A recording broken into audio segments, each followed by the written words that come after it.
I can do this. Hey, Jim, throw me a shirt.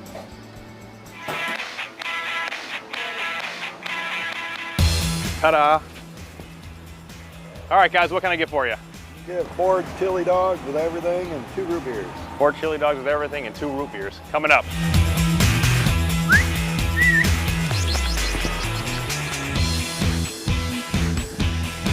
And that's not right, Chris.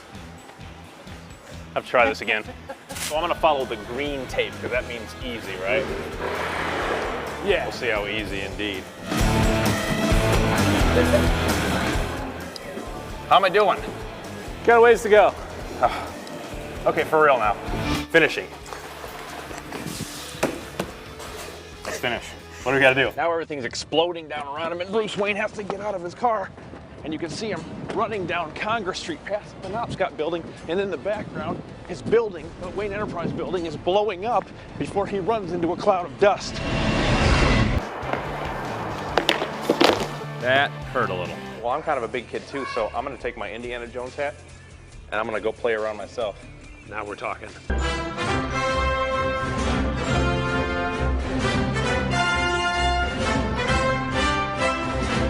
So I'm gonna have a private session with my dog Penny, and you can rent one of these suits, nothing to see here, or you can bring your own suits and just go swim with them. So, you ready? You ready, girl? Come on. Come on, you ready? Ready? Go. No, this way.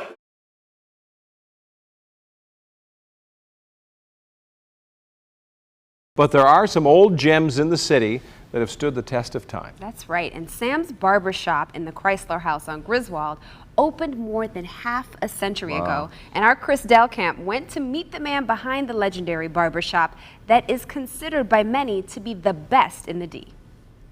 You want to talk about a Detroit staple? Let's talk about Sam's Barber Shop. This guy's been here since 1954. Do the math, that's 62 years in this building. Let's go meet him. Sam Zayola is many things. He's an immigrant. I was born over in Italy, and I came here when I was 14 years old. A military veteran. Got drafted for the Korean War. Then, of course, I was away for 2 years. A witness to Detroit's history. The city was very vibrant. There were a lot of people here. The changes came along, and shortly after the riot, people that were on the move to the suburb. And also to its rebirth. You must remember one thing, it will never be the way it was for the simple reason that we're in a different era. Yeah.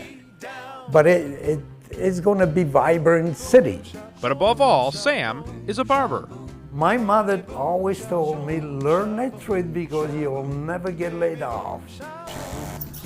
I was looking for a job, and I had an opening for barber right here in this building, January 2nd, 1954, and I've been here ever since. And under that title comes many other designations, like loyalty. Over the years, my hair has changed, So I never had any reason to move away from downtown. Friend. Been coming for years, like Tom here, you know. Trustworthy. I have quite a few very famous people. One still comes to me here, but I hate to mention their name, you understand? And a confidant. You know, barber is like a priest. People that confess to the barber, and it stays right here. But above all, Sam is a barber. That's what I wanted to do, yeah. I wanted to be a barber. He has an infectious laugh and a warm smile. And every day, all day, his appointment book is full. So I did have an appointment, but unfortunately we used up all our time talking. Lucky for me, somebody didn't show up. So, Sam, you mind giving me a quick shave? Quick shave. All right. Down goes my heart. And it boom, shaboom, shaboom. Sam, thank you so much. Sometimes this job isn't so bad. Back to you. Down goes my heart. What an awesome story. So great. There are a lot of new places to check out around the city, right? That's true, and one of those new businesses is actually a throwback from another time. Our Chris Delcamp went to check it out. I'm in Eastern Market at a place called Signal Return. It's a place that specializes in letterpress printing. It's the kind of printing method that literally revolutionized human communication. Let's go check it out. I'm here with Lynn, she's the director here at Signal Return, and I said you guys were a letterpress printing place, and that's really what, just like scratching the surface? Everything we do here is a way of working with your hands, with wood and metal type, often with imagery, to produce original works of art in multiple. Before there was movable type, there were books that were only written by hand. So the only people that could afford books were very wealthy people. That was pre-1440. Then a man named Gutenberg changed the game. The minute this technique came into being, knowledge was available to many more people at a more affordable price. So in other words, no more writing or copying books one at a time. And now the fun part, you can come into Signal Return and try it out for yourself. We're revitalizing that technique and making it available to people that come in and want to work in our shop. So this is one of the earliest forms of printing press, and here's the process. First, you spread the ink on this plate. Then you drop in your form. After that, you pull the handle down. These rollers come and roll over the ink. Then the rollers go back down over the form and ink it up. After that, you check where the ink is going to hit. Then after you check that, you put a guide down, and you get your paper. You put the paper on the guide, and then you gently press the paper up against the form, and you have your printed piece. We do have classes that people can register for. They're usually on the weekends, and they can come in and learn the very basics of letterpress printing. They can also take a private lesson, and then at the end of a 4-hour private lesson and some time with consultation, they would actually learn how to print their own project, and that would be completed at the end of the private lesson. When you're trying to figure out the design for your project, this place literally has drawers upon drawers of letters, designs, ornate backgrounds and borders, anything that you need to create your project. So if you want to make some beautiful wedding invites or maybe create some unique piece of art that you have locked in your head, Signal Return might be a great place to try out a new hobby, or old hobby, but maybe new for you.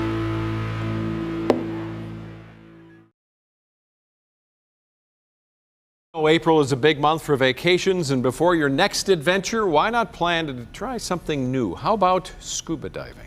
Did you know Michigan has some of the best shipwreck diving in the entire world with all of our Great Lakes? Yep. Chris Delcamp takes us to the scuba centers of Michigan to show us how we can train for an adventure under the sea.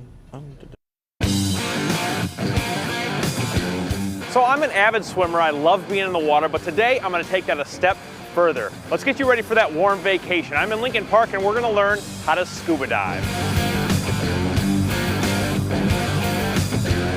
The first thing I want to know is, can anyone come in here and learn how to scuba dive? Pretty much anyone that's comfortable in the water. You don't have to be an Olympic swimmer, but you got to have a little respect for the water and a little bit of comfort value there. If you just want to try it, it's just very simple of coming down, signing up, half hour in the classroom, 2 hours in our pool, which is here on the premises, just to see if you like it. So I'm a little anxious to get started, so why don't I go start the class and you can talk about the scuba. Sounds great, let's go. We'll see you. All right. In the class, you learn some of the basics of safety. And then you add air so that you could float. But how do we learn? By doing, right? We want to get you comfortable, put you in the water, how to get the pressure out of the ears, which everybody thinks they have bad ears. It's not, it's physics. We're going to teach you how to overcome that. So, into the water. But don't worry, the instructor is close by. We're going to do everything in the shallow end. You're going to lay down on your belly in the shallow end. If you don't like it, you simply stand up. First lesson, clearing water from the mouthpiece, as well as the mask.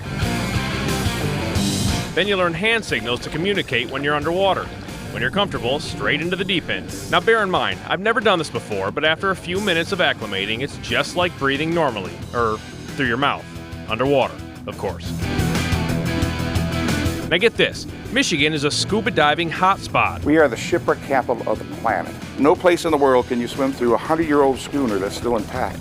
We have 14 underwater federal parks that most people don't realize. Learning to scuba dive literally opens up a new world. Shipwreck hunters, treasure hunters, international travel. You got a lot of people that are marine life enthusiasts that travel halfway around the world to see things that most people don't get to see. 76% of the earth is covered in water and only 2% enjoy the water. And those sites are here to stay. The same organization, the department in our government that takes care of the Smithsonian, takes care of our shipwrecks. So new divers can go down there and there's pickaxe still laying on the deck. There's still a brass bell, there's still a steering wheel still attached on the boat. So it's really exciting for new divers to go out and experience that. And that's what all of our parks do for us. Stay tuned for that story sometime in the future. I'll be doing that when I get certified. Absolutely. The Scuba Center there in Lincoln Park has been there for over 51 years. They certify divers as young as 10 years old, and their oldest diver was 84. Come on. Pretty cool, right? That's good. It's never too late to, you know, be what you wanted to be, That's right? right. That's right. So if you want to take the Try Scuba class, you can get a few friends, and it will cost about $50 a person. I think that's ready to go. That's an adventure. That I would try. Yeah, because we it's still a lot can of fun. Swim up. Great Lakes, the shipwreck center of the planet. How about that? Yeah. Chris and I know for everyone who doesn't know, this is our Chris Delcamp, part of the Live and D family. So he and I know the trick to folding a fitted sheet. Now we showed a lot of people not doing right. There were a couple of women who were sheet folding ninjas. They were amazing, right? No, she's She really was good. optimistic. There was one ninja. To like step 2, and then in the transitioning to step 3, they kind of didn't get it. Okay. Kind of didn't know where to go. So you got rounded corners with elastic. Yes. You can't Full square them elastic. off, right? That's Full a little more elastic. difficult. Yeah. Yes. A little more difficult. The straight edges. Okay. But it is possible. Yeah. So Chris and I know how to do it. I Chuck, have no idea. You know, we I know the don't- Chuck Gatica method. Let's show everyone what I would really do quickly. is I would pull the elastic like this. I would Right. tuck in that part. It's like folding a parachute. And I would get that going, right? And then I would do this, and I would do this, and then it's like a triangle, and then I would do this, and I would just roll it. See? I can hear Roll- Jody Treeweiler laughing from in a distance. and I can then hear her. Stop, and then I would just put it away so nobody would see. You didn't see me. Huh? Okay. That's wrong? It is wrong. So Chris, I'm going to let you step up here. Show Chuck how to do I it. learned when I went to wizardry school, Right. Yeah. or school of wizarding, whatever you prefer. Okay. All right, you guys want? Okay, so this is how we do it.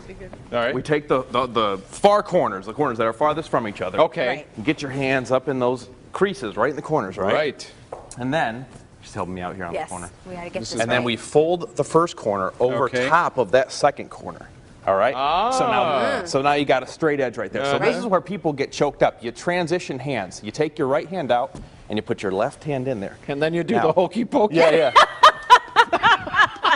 This is serious business. We're trying to teach people how to get it right. For those OCD people that can't stand these I'm being oblong serious. ends. Right. So then you take this elastic, you Right. take the inner side, you run your fingers down Oh, no. and find that next corner. This Yes. is Get way too many It directions. takes way longer than it does to roll it up, but it's Yes. meticulously It's folded. beautiful when Okay, it's so then done. you take that third corner and you tuck it up inside Yeah, you the next do. corner. That's Then right. you transition again. Yes. The Bam. left hand stays there. Right. And then you Switch. go to the final corner and you come from underneath. Yep. You grab it. Got your little corner I am so right there. proud Pointer of you. finger. Are you a Boy Scout? Yes, I was. Yeah, actually. yeah. And you stick it up in Look that at corner. that. Right. Okay, so now here you have a kind of an oblong square. Right. Yes. Okay. Let's lay it down. So you lay it This down. is the trick, everyone. You got to see. This is how you get it right. All right. So then you straighten out the It edges. is You need a squarish. flat surface. It helps you out. Yes. So then, in order to get that, you do what? You fold it in to the inside. So now you're Okay. hiding all those All right. elastics, And right? then if Like you're folding a OCD like letter. me, you can We just go fix up. the little Then, corner yep, there. then you take that back side up, Up. Yep. Look at you. and then And then, Look at this. the dun, triple dun, fold dun, in. dun. Back Let to you the do middle. the final honors. Bam! And It's look all at that. squarish. Look at that. How about that? It's amazing. How about that? Nice So this job. is how we get it right, everyone, on this episode of Let's Get It Right. Are you going to do this now, Chuck? Oh, no. No? It takes way longer than it is to roll it up. And nobody's seeing it anyway. It's just in the closet. Yeah. Listen, it's important to me. I like neat linen closets. Yeah, That's all I like can it a say. lot right there.